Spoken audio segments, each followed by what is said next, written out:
Este año, mi semana favorita ocurre durante el mes de abril. Me refiero a la Semana Santa. Y en preparación para la Semana Santa voy a estar compartiendo con ustedes toda una serie de sermones e ideas para predicar durante ese tiempo tan hermoso. Espero que estas ideas sean de bendición y aquellos de ustedes que predican regularmente, que alguna de ellas pueda servirle en su preparación sermonaria para este año. Así que comenzamos en 3, 2, 1.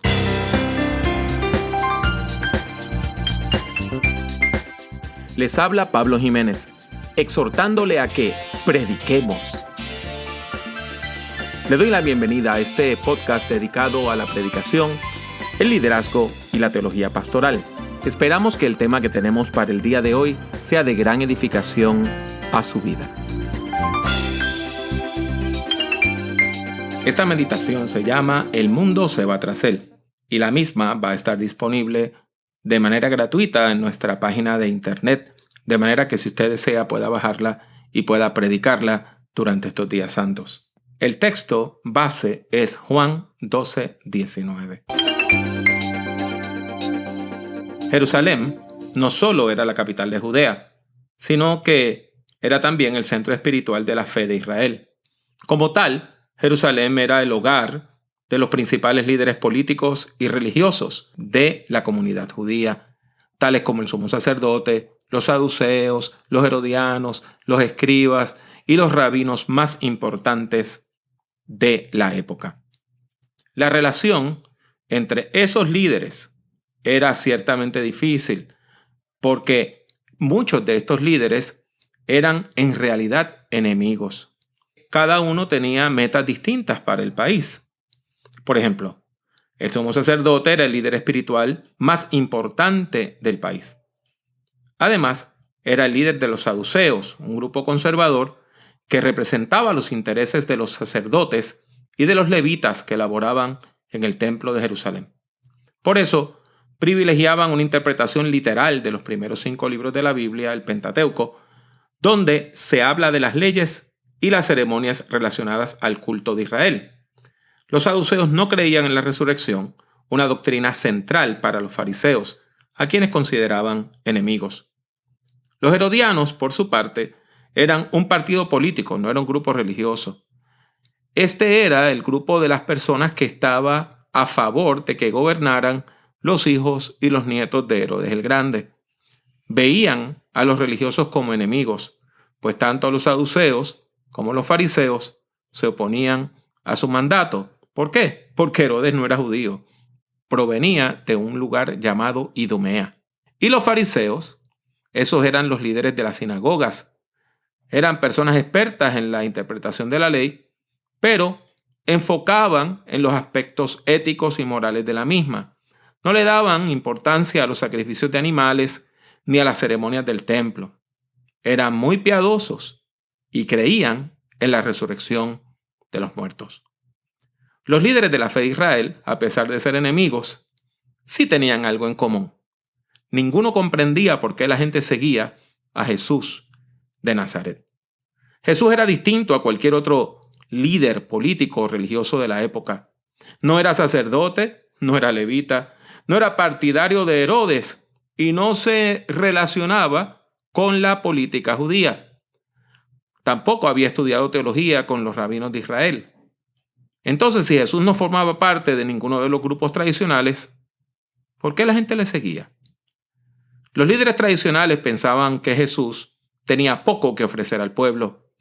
No era un líder político, lo que le impedía construir grandes edificios o repartir pan a las masas pobres.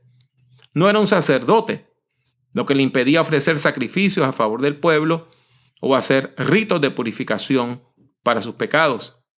Y no era un rabino adiestrado en Jerusalén, lo que le impedía enseñar en las mejores sinagogas del país o relacionarse con los grandes líderes religiosos. Entonces la pregunta persiste: ¿por qué la gente seguía a Jesús?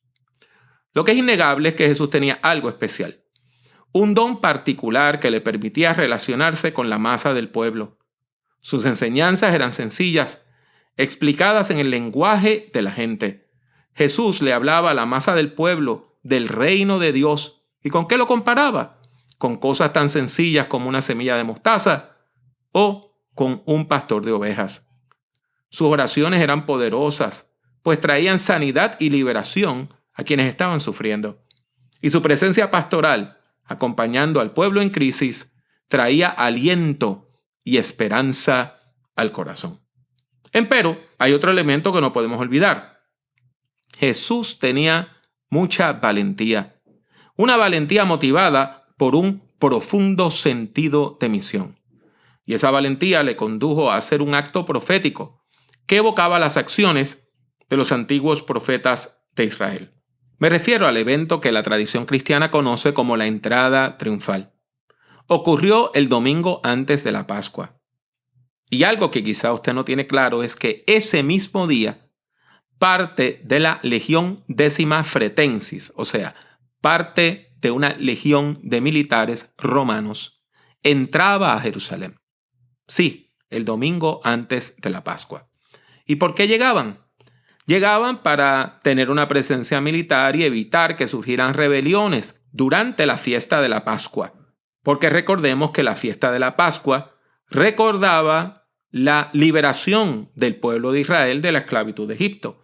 Así que era muy fácil pensar que una persona que deseaba la independencia de Judea de Roma utilizara la fiesta patria, evocación de la independencia, como un momento para llamar al pueblo a la rebelión. Ese mismo día que entraban los militares, Jesús entró a Jerusalén. Es evidente que Jesús se estaba jugando la vida, porque su acto profético sería claramente interpretado por las autoridades romanas como un desafío al gobierno militar. Y si digo acto profético, es porque Jesús no pudo hacer más evidente el contraste entre el desfile de los romanos y su desfile entrando a Jerusalén. Los romanos entraban armados. Jesús entraba en paz. Los romanos utilizaban caballos, un símbolo de dominación militar. Jesús entraba en un burrito, símbolo de la paz. Los romanos buscaban infundir temor en el pueblo y Jesús entraba para dar esperanza.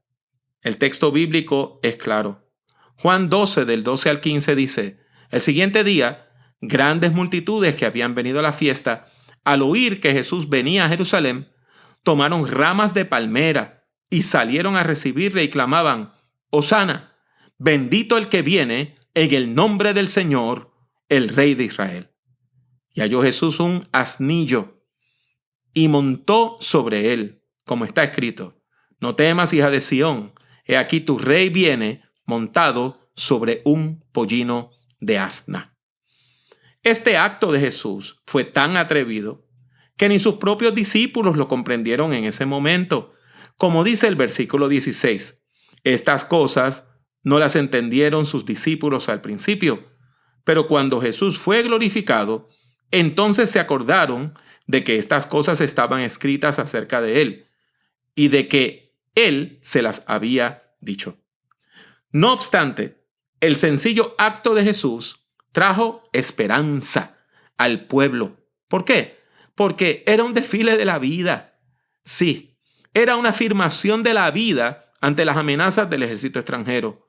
Y ese grito de vida levantó el ánimo del pueblo, como dicen los versículos 17 y 18 de Juan 12. Y daba testimonio a la gente que estaba con él cuando llamó a Lázaro del sepulcro y le resucitó de los muertos, por lo cual también había venido la gente a recibirle, porque había oído que él había hecho esta señal. Desde Jerusalén, al otro lado de las murallas, los líderes de los distintos partidos políticos y de los grupos religiosos examinaban el acto profético de Jesús, quien bajaba desde el monte de los Olivos para entrar a la ciudad por la puerta del Mesías. Y ante la locura del Galileo, la pregunta persistía: ¿por qué la gente le seguía? El elemento que no podían comprender era la gracia divina, la gracia irresistible del Dios de la vida. Jesús era la encarnación de Dios y por lo tanto era la presencia misma de Dios hecha ser humano, hecha carne. Como tal, también era el amor y la gracia de Dios hecha hombre. Y la gracia de Dios es irresistible. Cuando Dios le llama a uno, hay que responder. Cuando una persona siente la presencia de Dios, tiene que rendirse ante ella. Comprender que Dios está aquí a nuestro lado es algo maravilloso. Su presencia nos llena de esperanza y eso nos da valentía para enfrentar el futuro. Dios está con nosotros por las sendas del mundo, caminando hacia el reino. Por los caminos de la vida está Dios acompañando nuestros pasos. Por eso le seguimos, por eso nos rendimos ante Él, porque sentimos su amor latiendo en nuestro propio pecho. Los líderes fariseos nunca llegaron a comprender por qué la gente seguía a Jesús, aunque sí llegaron a comprender que toda su oposición era vana. Sí, Juan 12:19 enseña que los principales fariseos comprendieron que oponerse a Jesús era una gran pérdida de tiempo. El texto dice que los fariseos se dijeron entre sí: ya veis que no conseguís nada. Mirad, el mundo se va tras él. Y esas palabras fueron proféticas, porque no solamente el mundo se fue tras Jesús, sino que el mundo se sigue yendo tras Jesús. Aquel pequeño grupo de creyentes que acompañaron a Jesús mientras entraba a Jerusalén, quizás estaba compuesto por algunos cientos de personas. Pero hoy más de 2.000 millones de personas en el mundo confiesan que Jesucristo es el Señor. El mundo se va tras Él. Así me sentía yo cuando no era creyente. De repente sentía que todas las personas que yo admiraba se convertían a la fe de Jesús. Sentía que todo el mundo y que todas las cosas me hablaban de Jesús. Sentía que mientras más yo lo rechazaba, más cerca estaba su presencia. Y un día, precisamente un domingo de Ramos, dejé de pelear con Dios. Y ese día, yo también me fui tras Él. Y más de 40 años después, sigo tras Él. Hoy Jesús te invita a seguirle con fe. Vente conmigo y vámonos juntos en pos del Maestro de Galilea. Nos acompaña Sergio Valerga de el Ministerio E625, el antiguo Especialidades Juveniles, y él tiene una invitación muy importante para toda la audiencia de Prediquemos. Queridos amigos de Prediquemos, una invitación muy especial para ustedes. El sábado 18 de mayo del 2019 tenemos el Foro de Pastoral Generacional a nivel nacional aquí en Gordon Conwell Seminary. Va a ser una jornada para conversar, para aprender juntos acerca del gran desafío que tiene la iglesia con respecto al discipulado de las nuevas generaciones. ¿Para quién es este foro?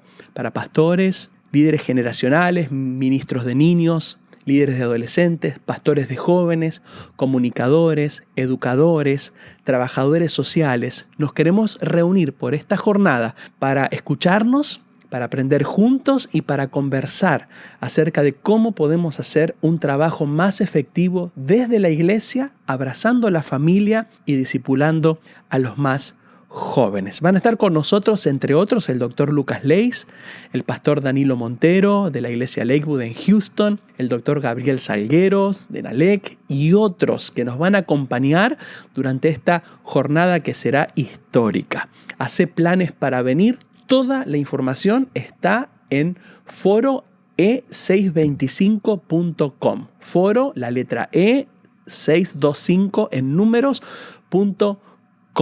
Va a ser un honor enorme poder recibirte y compartir contigo esta jornada. Un abrazo grande. Nos vemos aquí en Gordon Conwell. Este foro es completamente gratis y usted encontrará información adicional sobre esta actividad en las notas de este programa. Gracias por acompañarnos durante esta meditación para la Semana Santa, específicamente para el Domingo de Ramos. Durante el resto del mes vamos a seguir compartiendo meditaciones para esta gran semana, la Semana Mayor, la Semana Santa. Les habla una vez más Pablo Jiménez. Deseo darle las gracias por escuchar este podcast. Si desea escuchar o ver algunas grabaciones adicionales, estas son las opciones.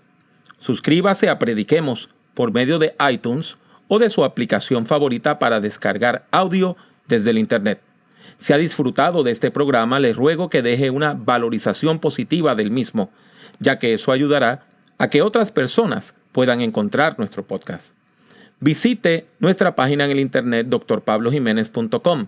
Allí encontrará centenares de documentos en texto, audio y vídeo relacionados a la predicación, la teología pastoral y el liderazgo cristiano. El acceso a todos estos documentos es completamente gratuito.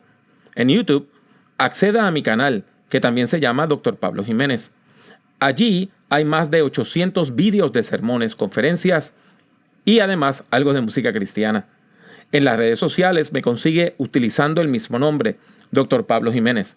En particular, puede encontrarme en Twitter, Facebook, LinkedIn, Tumblr y también en Instagram, entre otras redes. Y si desea comprar algunos de mis libros, tales como Principios de Predicación o Predicación en el siglo XXI, tiene dos opciones. La primera es ir a la sección de libros en mi página drpablojimenez.com. La otra es ir directamente a amazon.com y colocar mi nombre, Pablo Jiménez, en el buscador. Ha sido mi placer tenerle en este podcast. Que Dios le bendiga mucho y que Dios le bendiga siempre.